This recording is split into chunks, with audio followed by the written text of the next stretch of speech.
4 sistemas de alerta completamente distintos de nuestro planeta han empezado a comportarse de forma extraña casi al mismo tiempo. Y los científicos que estudian cada uno de ellos acaban aterrizando en la misma frase incómoda: no entendemos del todo por qué. El sistema de la corriente del Golfo se tambalea.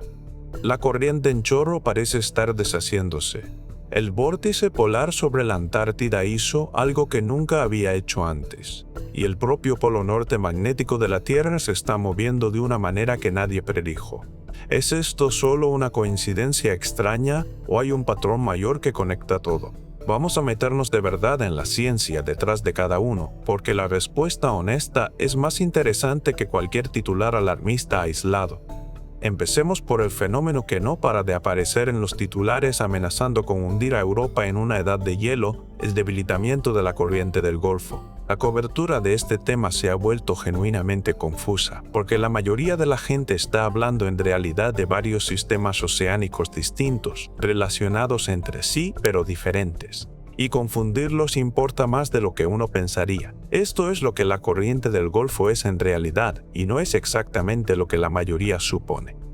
La radiación del Sol es el motor principal tanto de nuestros océanos como de la atmósfera, y calienta la Tierra de forma desigual. Calienta los trópicos mucho más que los polos. El aire caliente asciende, se enfría en la atmósfera y vuelve a descender, creando lo que llamamos células de circulación atmosférica. La rotación de la Tierra actúa sobre esas células y ayuda a crear lo que conocemos como vientos dominantes, la fuerza motriz principal detrás de las corrientes superficiales de nuestros océanos. En el Atlántico Norte, concretamente, son los vientos alisios del noreste los que llevaron a Colón hacia América, y los del oeste los que llevaron de vuelta a casa a los galeones españoles. Esos mismos vientos del oeste y la corriente en chorro que forma parte de ellos son también la razón por la que los vuelos de América a Europa tardan menos que los vuelos en sentido contrario. Estas corrientes superficiales impulsadas por el viento se ven forzadas a adoptar una forma elíptica, un bucle giratorio entre los continentes que bordean el Atlántico. Combinado con la rotación de la Tierra y con los vientos dominantes, esto crea corrientes más fuertes a lo largo del arco occidental de ese bucle. Y eso es lo que forma la corriente del Golfo, de unos 50 a 150 kilómetros de ancho y varios cientos de metros de profundidad. Y aquí está el detalle con el que casi todo el mundo tropieza.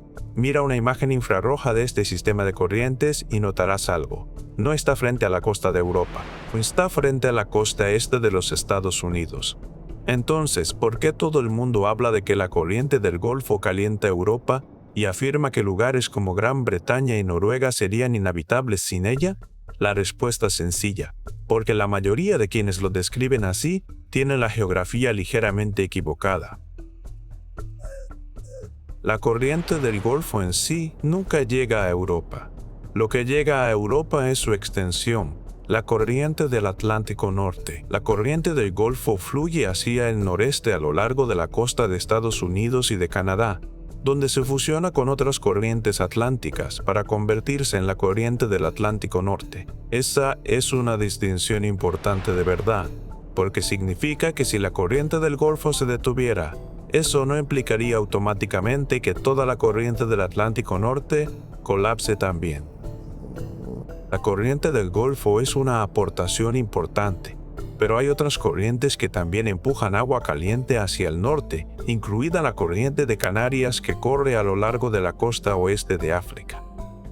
O así que cuando la gente habla de que la corriente del Golfo se detiene, lo que en realidad suele querer decir, se dé cuenta o no, es la corriente del Atlántico Norte o algo todavía más grande. Ese sistema más grande se llama circulación de retorno meridional del Atlántico, en inglés, AMOC.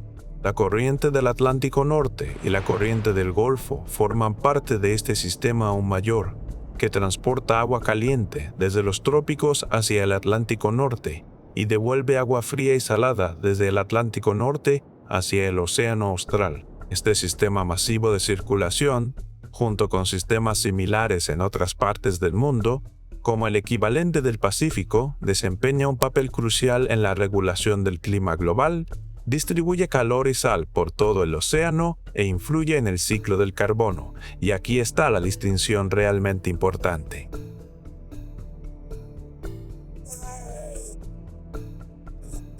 a diferencia de la corriente del Golfo, que está impulsada principalmente por la rotación de la Tierra y por los vientos que esa rotación crea. La AMOC está impulsada por la circulación termohalina, un proceso genuinamente complejo en el que agua caliente y poco salada de la región ecuatorial viaja hacia el Polo Norte. Allí se enfría y por su mayor contenido de sal se hunde. Eso empuja agua fría y salada hacia capas más profundas del océano, que luego fluye de vuelta hacia el Ecuador en profundidad por la mayor presión y densidad. Por el camino se vuelve a calentar con la luz solar más intensa y una vez alcanza los trópicos, asciende de nuevo y el ciclo se reinicia. Este proceso, la AMOC en concreto, sí puede verse influido por el cambio climático. El hielo glaciar del Ártico es agua dulce y cuanto más se derrite, mayor es el contenido de agua dulce del océano.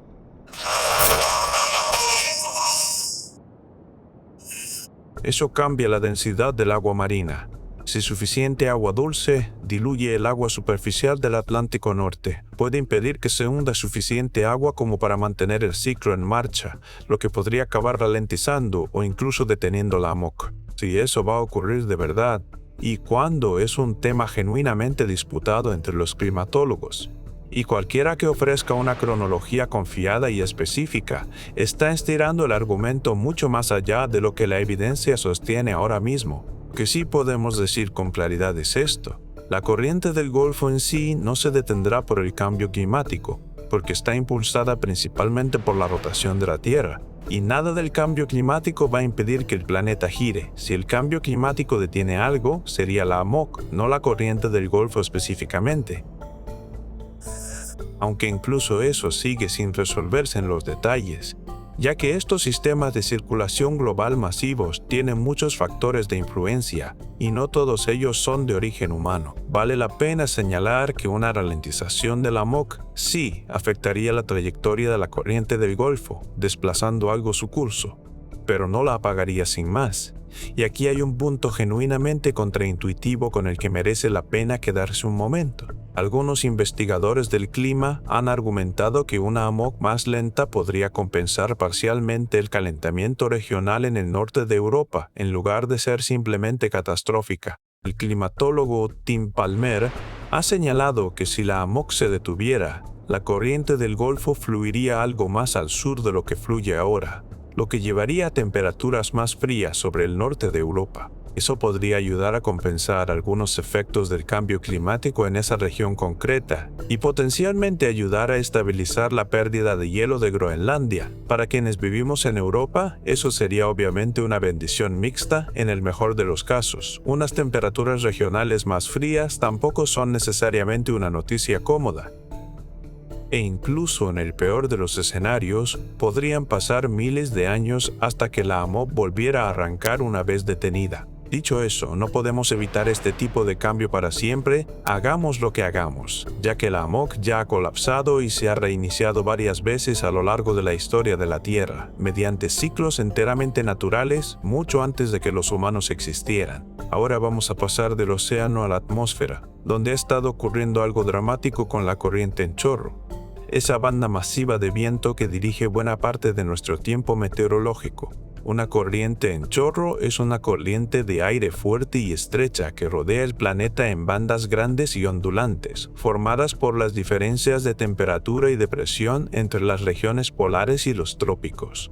El aire cercano al Ecuador se calienta más intensamente por el sol que el aire cercano a los polos. Esa diferencia de temperatura crea zonas de alta y de baja presión, y como el aire siempre fluye de mayor a menor presión, se forman corrientes de aire horizontales. Añade la rotación de la Tierra. El efecto Coriolis desvía esas corrientes en dirección este-oeste, formando la corriente en chorro. Hay dos ramas principales, la corriente en chorro polar en latitudes más altas y la subtropical en latitudes más bajas. Recientemente, los meteorólogos han descrito la corriente en chorro, sobre todo su comportamiento sobre Norteamérica, como inusualmente fragmentada e inestable, rompiéndose en un patrón que ha contribuido a olas de calor severas y sin precedentes en algunas regiones, con temperaturas en partes de México, que según los informes se acercaron a los 50 grados centígrados durante los picos. En lugar de fluir en un patrón suave y continuo de oeste a este,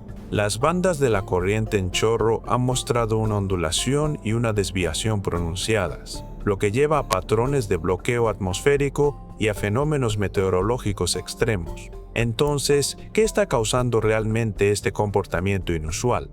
El cambio climático es genuinamente uno de los factores que contribuyen.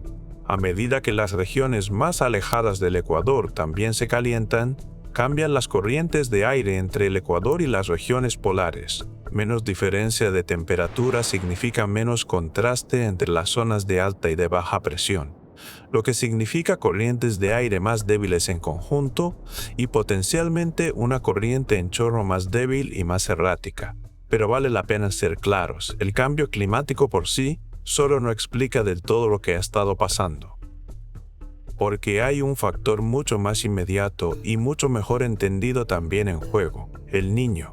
El Niño es un patrón climático natural caracterizado por el calentamiento de las temperaturas superficiales en el Pacífico ecuatorial. Aunque empieza como un fenómeno regional, tiene efectos genuinamente globales porque altera los patrones oceánicos y de viento. Durante un evento del Niño, la diferencia habitual de temperatura entre el Pacífico oriental y el occidental se estrecha, cambiando los patrones de presión de maneras que influyen directamente en la corriente en chorro y que contribuyen a su inestabilidad y a su fragmentación. Como resultado, las bandas de la corriente en chorro en latitudes más altas se ven perturbadas y desviadas, lo que puede producir patrones meteorológicos inusuales. Los sistemas de alta presión pueden quedarse atascados sobre ciertas regiones, provocando olas de calor prolongadas o, en algunos casos, olas de frío inusuales, mientras los sistemas de baja presión se estancan en otros sitios, produciendo lluvias intensas o inundaciones. Esto también es parte de por qué el Niño tiende a aumentar la actividad de huracanes en algunas partes del mundo, mientras la suprime en otras. Según la Administración Nacional Oceánica y Atmosférica de Estados Unidos, a medida que la posición del agua caliente a lo largo del Pacífico ecuatorial se desplaza, la región de mayor evaporación de agua hacia la atmósfera se desplaza con ella, lo que tiene efectos significativos sobre la posición media de la corriente en chorro. Dado que los meteorólogos han identificado el inicio reciente de una nueva fase del Niño, después de un periodo previo de la Niña, el momento y el patrón que conectan el Niño con este comportamiento de la corriente en chorro apuntan a que es el motor principal aquí, con el cambio climático probablemente amplificando el efecto por encima, más que siendo la única causa por sí solo. Ahora hablemos del vórtice polar, descrito a veces con una comparación al estilo de Juego de Tronos, un guardián helado normalmente mantenido tras un muro invisible. Ese muro es el chorro de la noche polar, una banda de viento de movimiento rápido que rodea el Ártico y que separa el vórtice polar, una masa enorme de baja presión y de aire extremadamente frío del resto del planeta, manteniendo ese aire frío contenido cerca del polo en lugar de derramarse hacia el sur. A veces, sin embargo, ese muro no aguanta. Cuando el chorro de la noche polar se debilita o incluso se parte en dos ramas separadas, el aire frío del vórtice puede derramarse de golpe hacia el sur, hacia latitudes más bajas. Esto se llama una perturbación del vórtice polar, y es exactamente lo que ocurrió en torno a la Navidad de 2022, cuando el frío polar empujó inusualmente lejos hacia el sur, llegando hasta Florida. Europa está de lleno al alcance del mismo efecto siempre que el chorro de la noche polar se debilita. ¿Qué debilita realmente ese chorro? La fuerza de Coriolis, impulsada por la rotación de la Tierra, no va a ninguna parte, así que esa no es la variable en juego. En cambio, se reduce en gran medida el contraste de temperatura en el límite del vórtice. En condiciones normales, el choque agudo entre el aire extremadamente frío del interior del vórtice y el aire más cálido que empuja desde fuera crea una fuerte diferencia de presión que refuerza ese muro de viento. Pero varios factores, incluido cómo se desplazan las temperaturas de la superficie del mar con eventos como el Niño, e incluso la actividad solar, pueden alterar ese equilibrio, a veces debilitando el chorro de la noche polar, lo suficiente como para que empiece a desviarse de su curso, o en casos extremos, a colapsar por completo durante un período. Esto suele manifestarse como una subida rápida de temperatura en la atmósfera sobre la región polar, a veces de hasta 50 grados centígrados en apenas unos días. Un fenómeno llamado calentamiento súbito estratosférico. Este tipo de evento no es nuevo ni apocalíptico en sí mismo. Ocurre periódicamente. El invierno de 2009 a 2010 fue un invierno de frío récord en partes de Europa, causado exactamente por este tipo de perturbación del vórtice polar, con zonas de Alemania bajo manto de nieve continuo durante 59 días seguidos. Y hay razones científicas de peso para pensar que estas perturbaciones pueden volverse más frecuentes en el futuro. Irónicamente, porque el aumento de las temperaturas árticas podría reducir la diferencia de temperatura entre las regiones polares y las de latitudes medias, justamente el gradiente térmico que normalmente ayuda a mantener el vórtice polar estable y contenido. Hay un vórtice polar equivalente sobre el hemisferio sur también. Y en 2024, los investigadores documentaron allí algo que nunca se había registrado antes en la era de los satélites. Normalmente, la estratosfera sobre la Antártida se sitúa en torno a los 80 grados bajo cero en invierno. El 7 de julio de 2024, los científicos de la NASA vieron cómo las temperaturas estratosféricas allí saltaban de golpe, 15 grados. El calentamiento súbito estratosférico más temprano, jamás registrado en los 44 años de datos satelitales de esa región.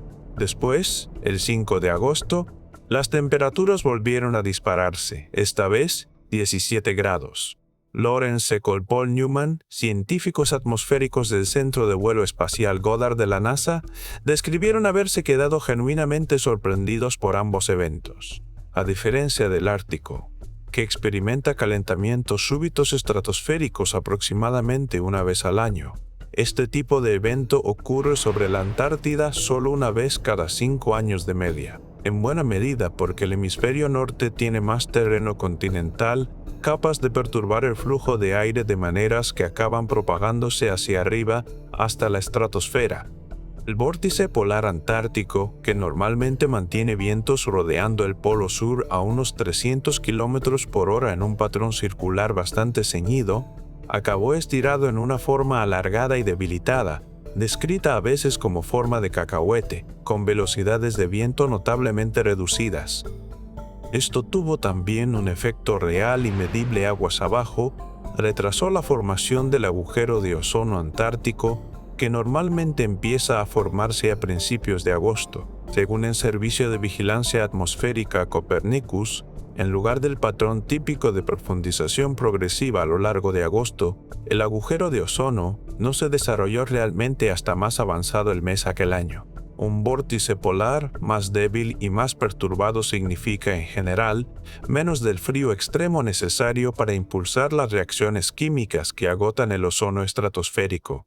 Así que la perturbación trabajó brevemente a favor de la capa de ozono, aunque los científicos fueron cuidadosos al señalar que un arranque lento del agujero de ozono no significa automáticamente que la capa se esté recuperando más rápido en conjunto, ya que su salud depende de una combinación genuinamente compleja de factores químicos y meteorológicos a la vez. ¿Qué desencadenó realmente esta perturbación antártica inusual?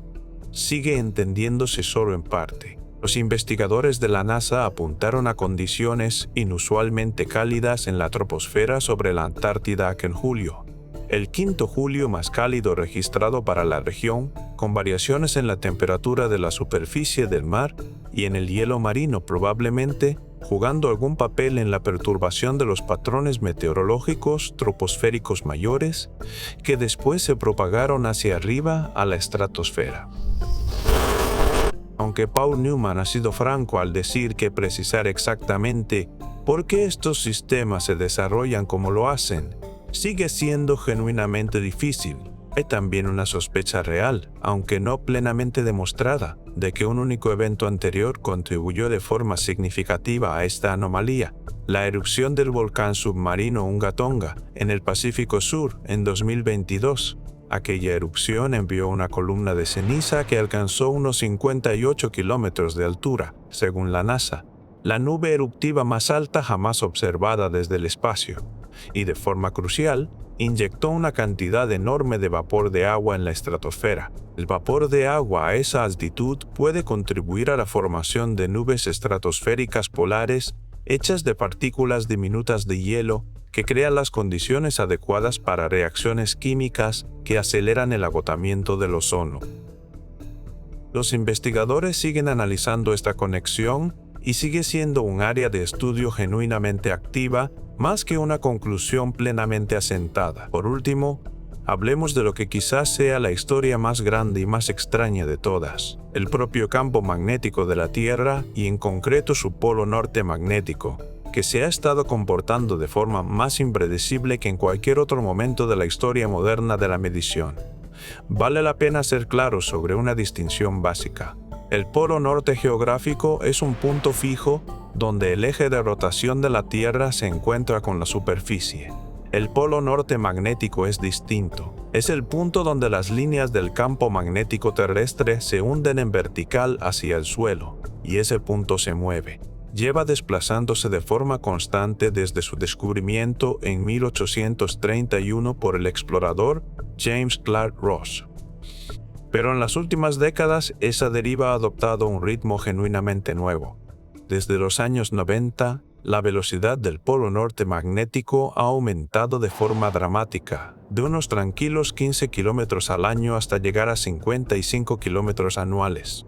El geofísico William Brown, del Servicio Geológico Británico, ha descrito el comportamiento reciente del polo como algo que los investigadores sencillamente nunca habían observado antes, y después se volvió todavía más extraño. Tras años acelerando hacia Siberia, el movimiento del polo magnético se ralentizó de golpe en los últimos años, bajando de unos 55 kilómetros al año a unos 40, lo que Brown ha descrito como la mayor desaceleración jamás registrada para él.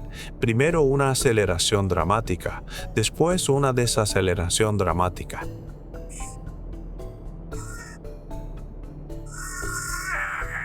Y todo ello mientras sigue moviéndose más rápido que la media histórica. El polo norte magnético, en resumen, se está comportando de una manera genuinamente errática y difícil de predecir.